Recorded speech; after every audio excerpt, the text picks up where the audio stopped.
Muito bem. Olá, você que está me assistindo. Seja muito bem-vindo a mais um dos nossos vídeos do curso de Cálculo 2. Vamos dar continuidade, então, ao nosso curso e nós vamos iniciar agora o estudo de campos vetoriais, tá certo? Bom, basicamente esse vídeo é para nós introduzirmos esses campos, que nada mais são do que um novo tipo de funções que nós vamos passar a estudar agora, tá?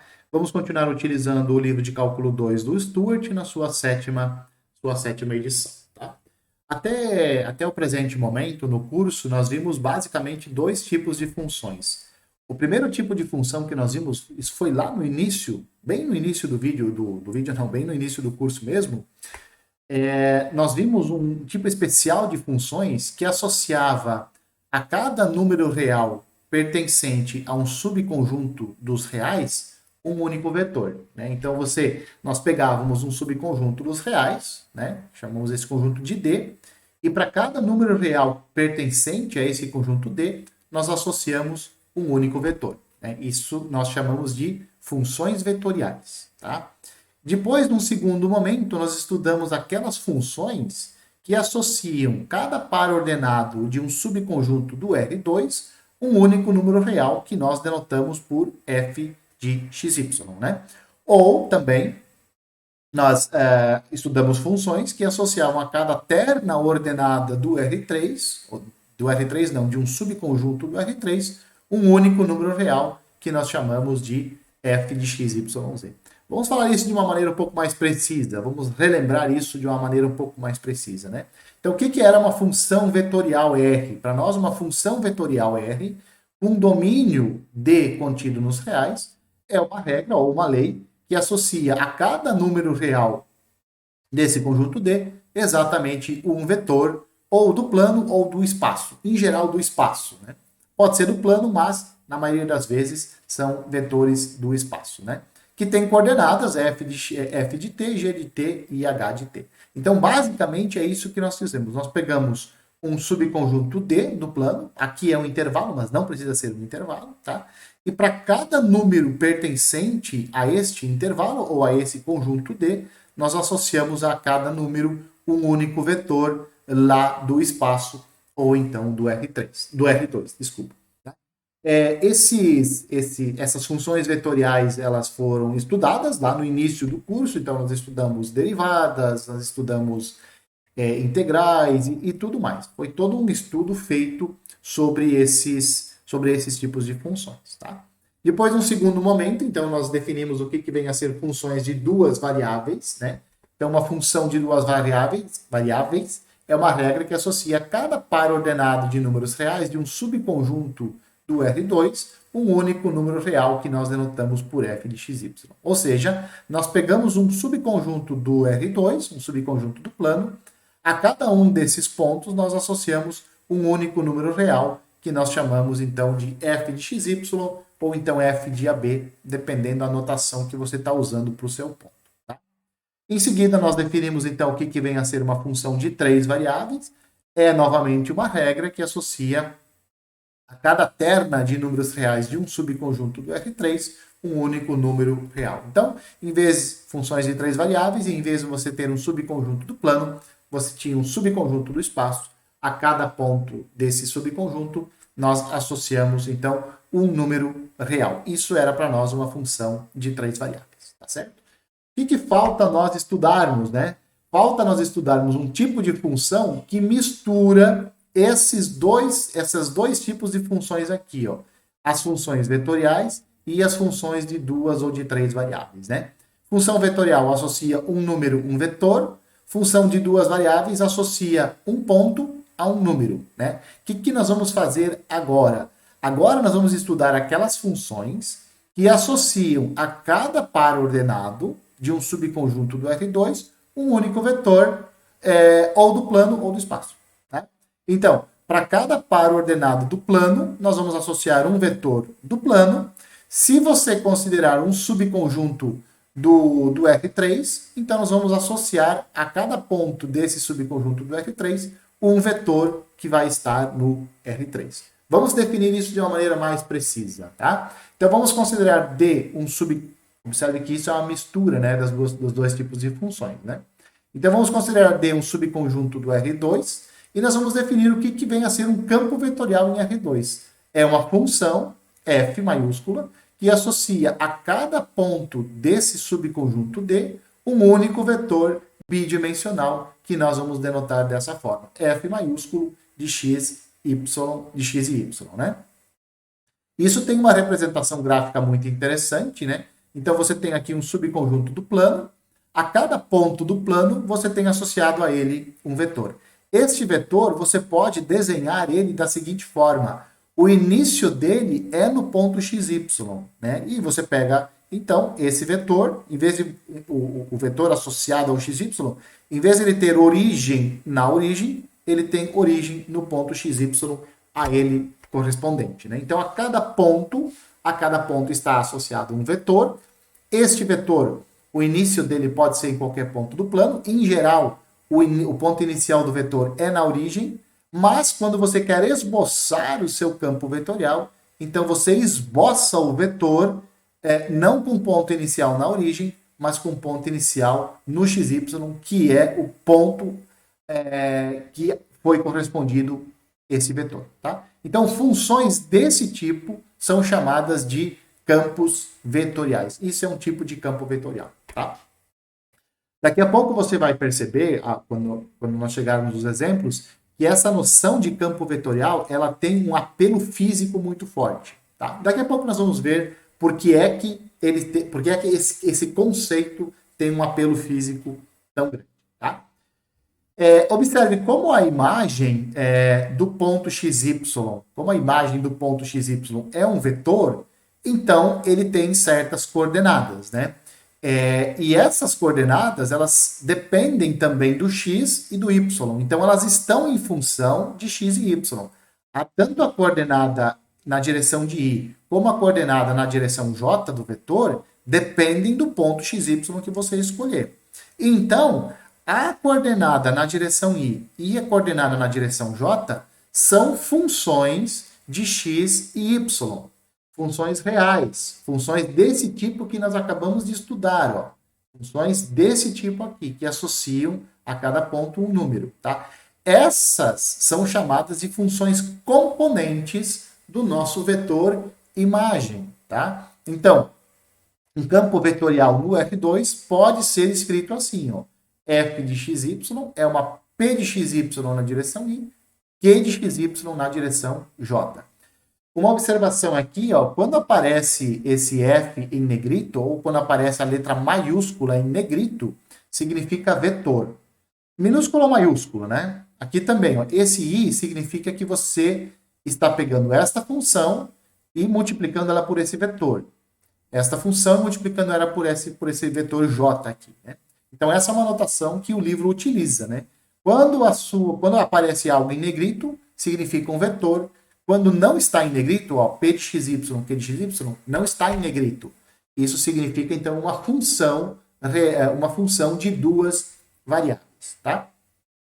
Outra notação que o livro utiliza para vetor, em vez de você escrever o i e o j, você escreve ele como coordenadas, né? E aí você utiliza essa notaçãozinha aqui, ó. Não utiliza parênteses, usa essa notação aqui para distinguir ponto de vetor.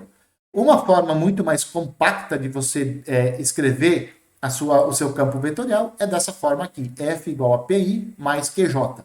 Isso quando fica muito claro que o P e o Q, a função P e Q são funções de duas variáveis, F e J são vetores, tá certo? Da mesma forma que você tem campos vetoriais no R2, você também tem campos vetoriais no R3.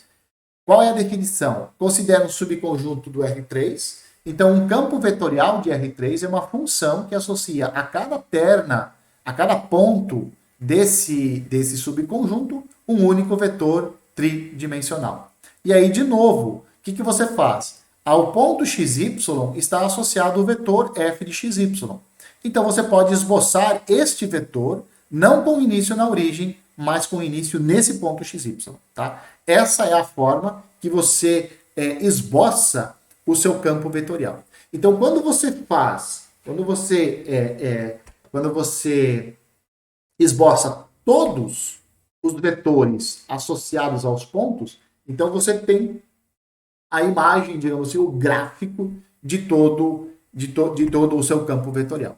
É claro que isso é muito difícil, então muitas vezes a gente não esboça todos os vetores, né? Não faz o esboço de todos, faz só o esboço de alguns para a gente entender mais ou menos o que é que está acontecendo. Tá? Da mesma forma que para campos vetoriais em R2, os campos vetoriais em R3 também podem ser escritos dessa maneira, através de funções componentes, né? De novo, a componente na direção I, a componente na direção J e a componente na direção K dependem no x do ponto x, y, z, né? Depende do ponto que você escolheu. E, portanto, as coordenadas do vetor são funções nesse caso, de 3 variáveis, do jeito que nós estávamos trabalhando até o vídeo anterior. Certo? Da mesma forma que você definiu continuidade para funções vetoriais lá no início do curso, né? Você também pode definir, como é que você definia lá? Vamos relembrar aqui, ó, né? Vamos voltar aqui para nossa função, aqui. Quando você tinha uma função vetorial desse tipo, como é que você definiu a continuidade? A função vetorial é contínua se as funções componentes são contínuas, né? Isso a gente mostrou lá. Mostrou não. Essa é a forma de você ver que uma função vetorial é contínua. Para campos vetoriais também, nós vamos dizer que um campo vetorial ele é contínuo se e somente se as suas funções componentes forem funções contínuas, né? Então, P, Q e F, as funções componentes, são funções de duas ou de três variáveis, né? Dependendo do caso, e essa continuidade já foi estudada nos vídeos anteriores, quando nós estudamos funções de duas e de três variáveis. Tá? Outra coisa que é bastante comum é o seguinte, em vez de nós considerarmos o ponto x, y, z e aplicarmos o campo e calcularmos o campo vetorial no ponto, nós consideramos o vetor posição associado a esse ponto. Né? Lembra, a cada ponto do espaço, a ele está associado um vetor. O vetor que tem ponto inicial na origem e ponto final no ponto xy. Né? Este vetor é um vetor associado, é o único vetor associado a este ponto. Tá? Por outro lado, para cada vetor que tem origem, que tem ponto inicial na origem, a esse vetor, ele tem um ponto final, a esse vetor você associa esse ponto final dele. Tá? Então você tem uma correspondência entre pontos do plano e vetores posições. Os físicos, em geral, eles preferem olhar os pontos como vetores. Eu também. Eu olho para o R3 e eu não consigo. Eu, pessoalmente, quando eu vejo um ponto, eu vejo um vetor, e quando eu vejo um vetor, eu vejo um ponto associado a esse vetor. Né? Então, dependendo do óculos que você está utilizando, que você está usando, você não consegue fazer distinção entre pontos e vetores. Você confunde os dois conceitos, porque eles estão muito entrelaçados. Eles são realmente praticamente conceitos que são indistinguíveis de um certo ponto de vista, né? Então, os físicos, muitas vezes, em vez de eles escreverem f de x, y, z, eles escrevem f de x, onde x é o vetor posição que tem coordenadas x, y e z. E, portanto, o nosso campo ele se torna uma função que associa ao vetor x, a este vetor, associa a este vetor, um outro vetor que nós denotamos, então, ele por f de x. Tá certo? Bom, o primeiro exemplo que nós vamos trazer de campo é esse campo aqui. Ó. Ele associa a cada ponto do plano, a cada ponto xy, ele associa este vetor aqui, ó, de coordenadas menos y na direção i e x na direção j. O que está pedindo esse exemplo? É para nós descrevermos f esboçando alguns dos vetores desse campo. Né? Então, a tabela aqui, ó, ela traz alguns pontos do plano, aqui ó, na primeira e na terceira coluna, e na coluna do lado as imagens correspondentes a esses pontos. Né? Então, ao ponto 1, 2, qual é o vetor associado? Bom, o que você faz? Na primeira coordenada do vetor é menos o y, então menos 0, que dá 0. E a segunda coordenada do vetor, olha só, é a primeira coordenada do ponto. Então é isso que o campo faz. Então a esse ponto aqui, ao ponto I, ao ponto 1, 0, nós associamos o vetor 0, 1. Então, onde é que está o ponto 1, 0? O ponto 1, 0 está aqui. Qual é o vetor 1, 0? Bom, esse vetor é o vetor J. Então, a partir desse ponto 1, 0, nós desenhamos o vetor J aqui. Lembra, o vetor J, em geral, nós desenhamos aqui, né? Então, em vez de desenhar ele com ponto inicial na origem, nós vamos desenhar o vetor J aqui, ó, na direção, com ponto inicial no ponto 1, 0. Tá certo? Vamos ao ponto 2, 2. Então, se você pegar o ponto 2, 2, por exemplo, qual é o vetor associado a ele? É o vetor menos 2 e 2. Tá? Então, cadê o ponto 2, 2? Está aqui, ó. Que vetor é esse? Qual é o vetor menos 2, 2? É um vetor aqui, ó. Faz isso daqui. Tem essa norma, né? Tem essa norma aqui e está apontando nessa direção e nesse sentido, né? Em geral, o vetor menos 2, 2, você desenha ele aqui, ó, com ponto inicial na origem, e ele tem coordenadas, o ponto final dele é o ponto de coordenadas menos 2 e 2. Então, você esboçaria ele aqui. Só que como ele está associado ao ponto 2, 2, então você meio que translada ele. É isso que você faz quando você vai desenhar um campo vetorial. Por exemplo, outro exemplo aqui, ó, sei lá, vamos pegar aqui o ponto menos 1, 0. Cadê o ponto menos 1, 0? Menos 1 para o x, 0 para o y. Está aqui, ó. Né?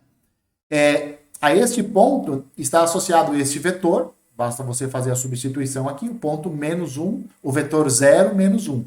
Esse vetor 0, menos 1 é o vetor menos j. Então, em geral, você desenha ele aqui, esboça ele aqui, com um ponto inicial na origem, mas não, como esse vetor está associado ao ponto menos 1, 0, você esboça ele aqui. E assim por diante. Assim você faz para todos os vetores. Tá?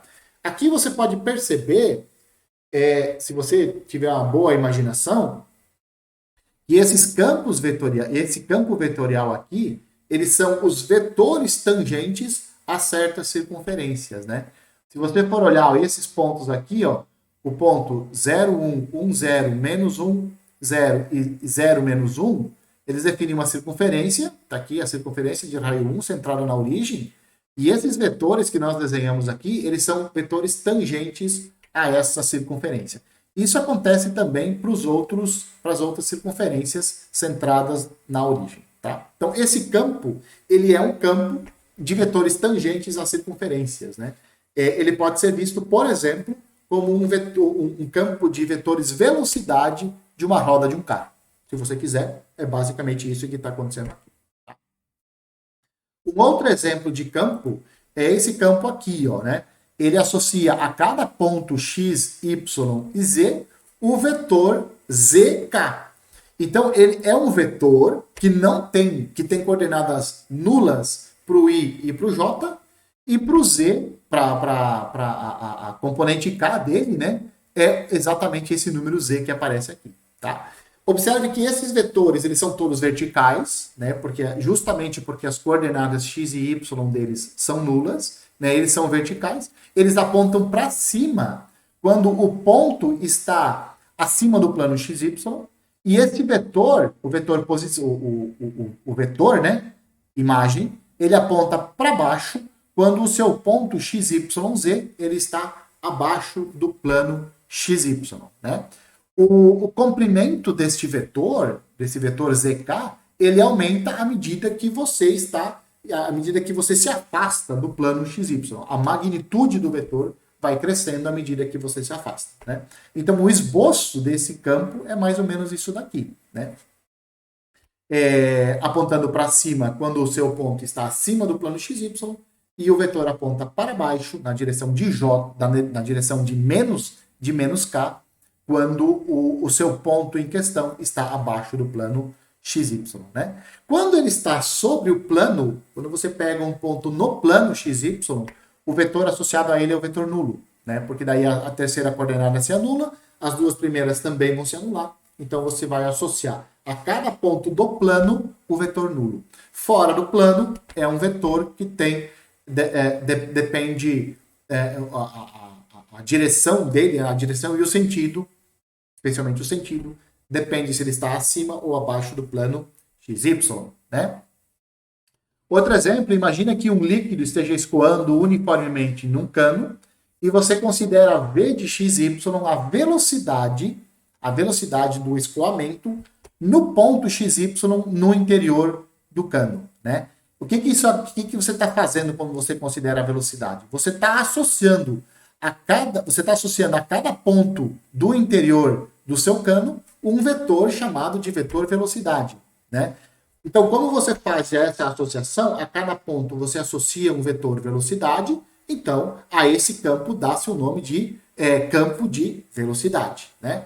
A velocidade em qualquer ponto, ela é indicada pelo comprimento da seta. Então, quanto maior a seta, maior é a velocidade de escoamento do seu líquido no interior do cano, tá? E o sentido e a direção também são apontados, então, pelo vetor, tá? Então, nesse caso, nesse esboço aqui, está acontecendo, esse é o sentido, né? A direção e o sentido do escoamento,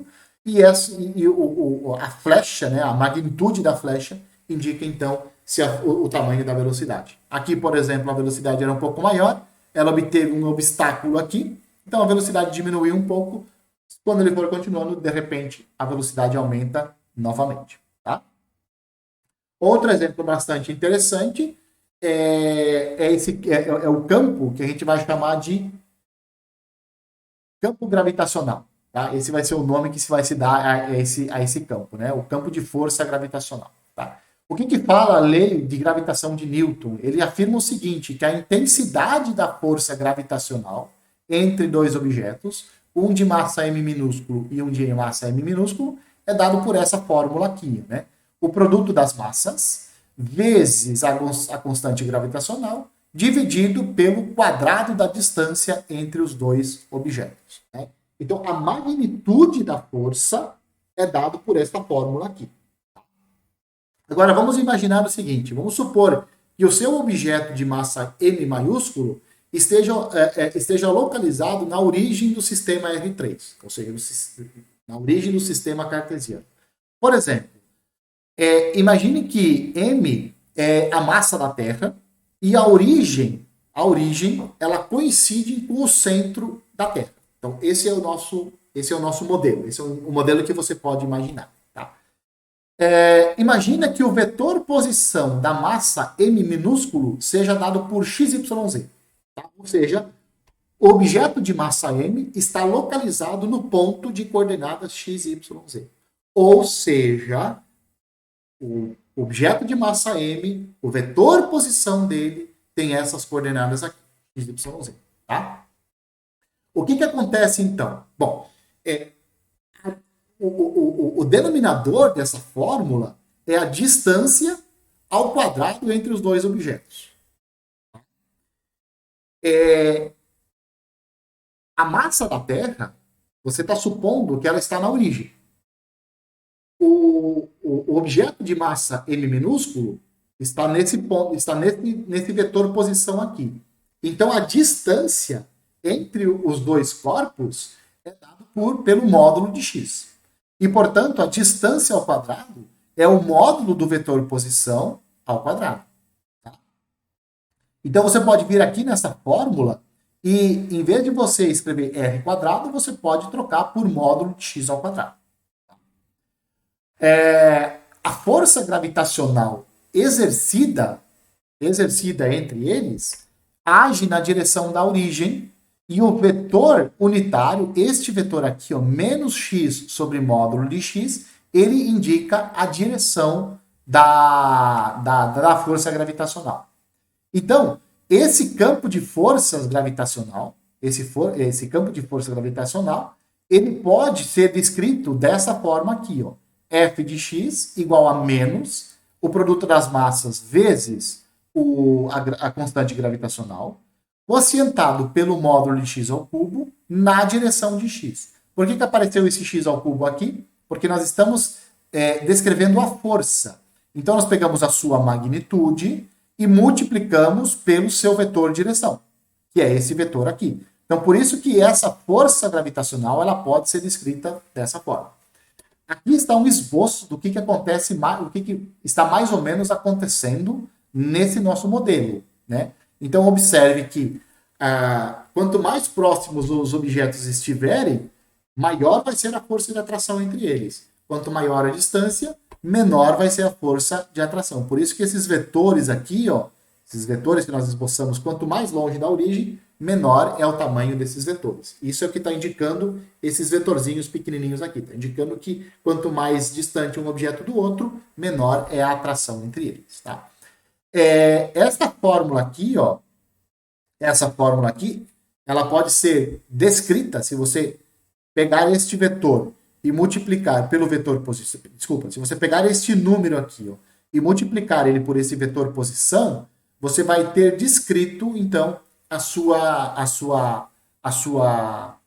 função, o seu campo vetorial, que nós vamos chamar ele de campo gravitacional, né? Ele pode ser descrito por esta fórmula aqui, tá? Que é muito mais complexa do que essa daqui. Essa daqui é a forma compacta de você escrever tudo isso daqui. Tá? Um outro exemplo, suponha que você tem uma carga elétrica, Q maiúscula, suponha que ela esteja localizada na origem. O que fala a lei de Coulomb? Ela fala que a força elétrica exercida por essa carga sobre uma carga Q minúscula localizado no ponto que tem vetor posição x, y, z é dado por essa fórmula aqui. Tá?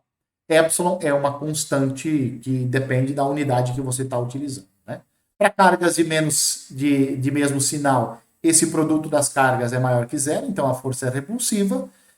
Quando eles têm cargas opostas, quando a carga elétrica, essas duas cargas elétricas tiverem sinais opostos, então a força ela é atrativa, né? Então você pode olhar para esta força elétrica aqui, olha para a força gravitacional e você pode observar então a semelhança entre elas, né?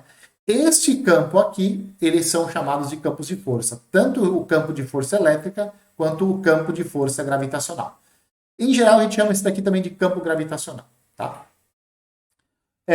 Muitas vezes os físicos, em vez de eles considerarem a força elétrica, eles consideram a força por unidade de carga. Né? Então eles pegam a força e quocientam pela unidade de carga, que é essa carga que é minúscula aqui. Né? Então você obtém um novo campo. Né? Este campo ele é também chamado de campo elétrico da carga Q maiúsculo. Agora um campo um pouco mais matemático, vamos dizer assim. Né? Percebeu quanto apelo físico tem os campos vetoriais? Foi o que eu falei lá no início. Né? Eu falei, lá no início do vídeo eu falei, os campos vetoriais eles têm esse apelo físico. E nós vimos agora vários exemplos que corroboram com isso. Né? Tem várias situações físicas, vários conceitos físicos que são descritos justamente por campos vetoriais. Né?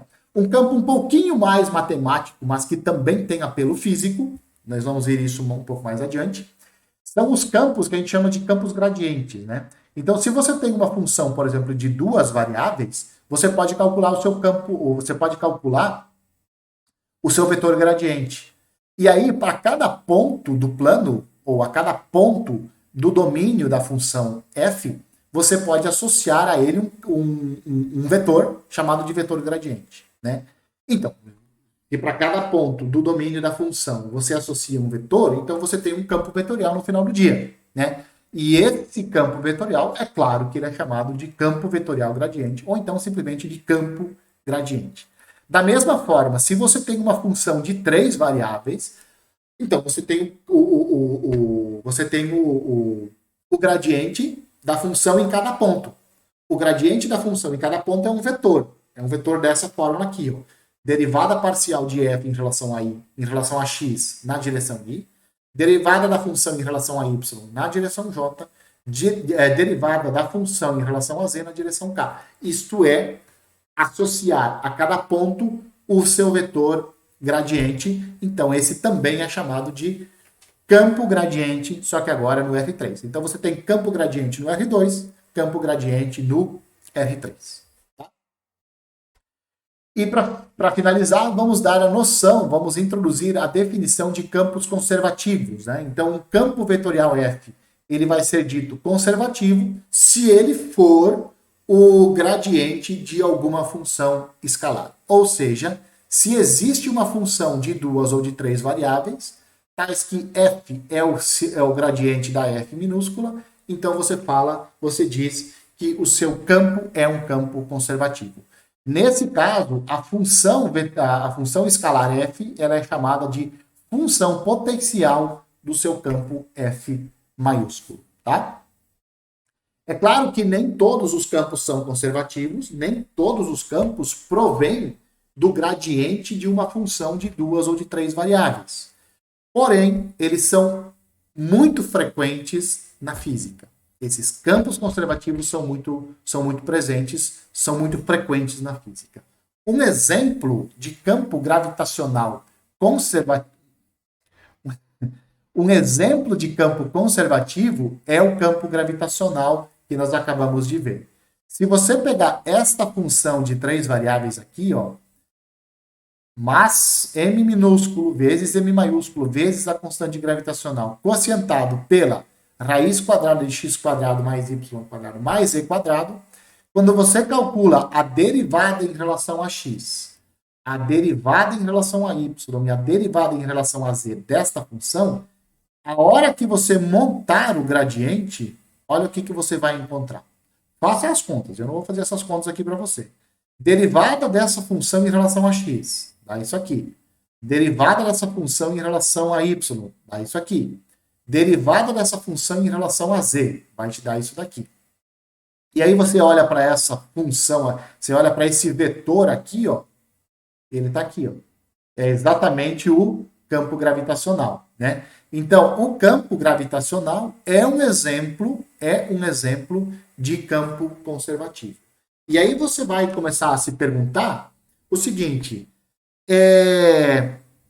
por que esses campos eles têm esse nome de campo conservativo? Porque deve ter uma explicação. Campo, tudo bem. Agora, conservativo tem que ter algum motivo para esse nome.